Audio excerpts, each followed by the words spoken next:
My name's Lauren Dotzer, and my placement is at the Coventry Animal Hospital, and I'm going to show you how to do a fecal flotation.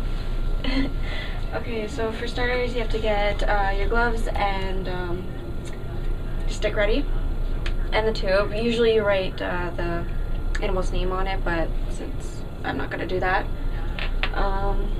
you put your gloves on.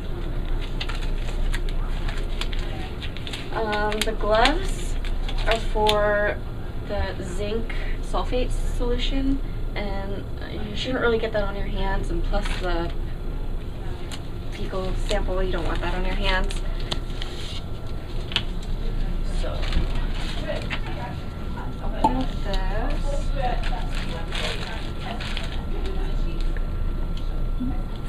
Okay. And then you just get a little bit of sample.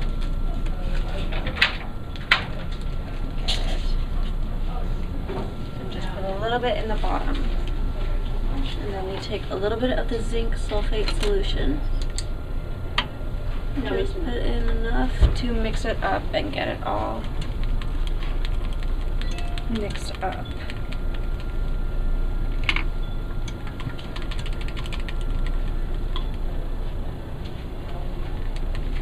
Might take a while. What are you looking for there as you're mixing that up? How do you know it's fully mixed? It's just when it breaks it up, so then if there was any eggs, all the eggs would float to the top. And the solution, the zinc solution, is more dense than the eggs, so it'll make all the fecal float to the bottom, and then the eggs will go to the very top. That seems good enough. It's all kind of mixed up. Can you just show us that mixed up? Because it's hard to see with the gloves. That's it, that's what I'm going to see. Okay. Gross. Then you put it in here. And you fill it all the way to the top.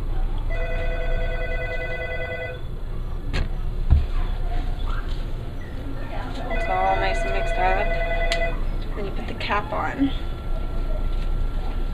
And you go over here, and this is the Triax centrifuge, and it mixes it up and makes everything float to the bottom completely, and then the eggs will go to the very top. And we have it on blood, because I guess blood is the right amount, or it makes it spin faster, or the right amount to spin. So then we just put it in the opposite one here.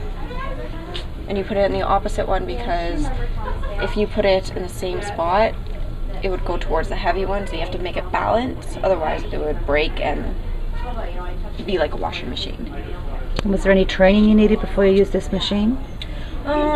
Just how to work it, really. And you put it down like that. Start.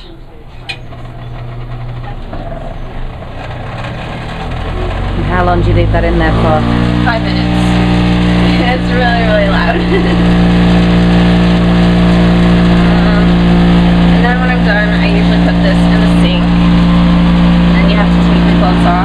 How would you dispose of that in the sink? Well, we keep it in the sink just for now in case it doesn't work. But usually it's just in a bag, so you just throw it out.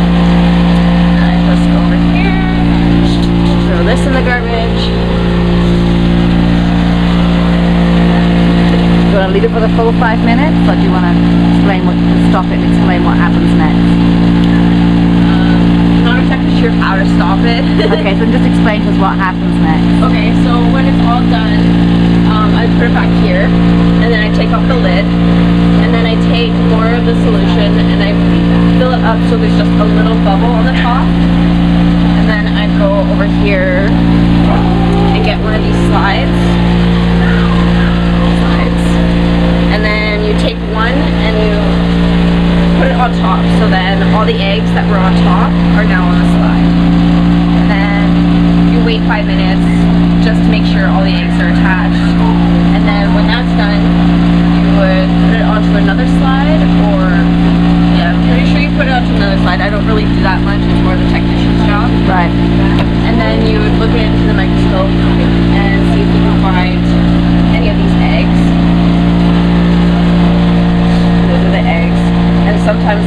bubbles, so you might mistake an egg for an air bubble.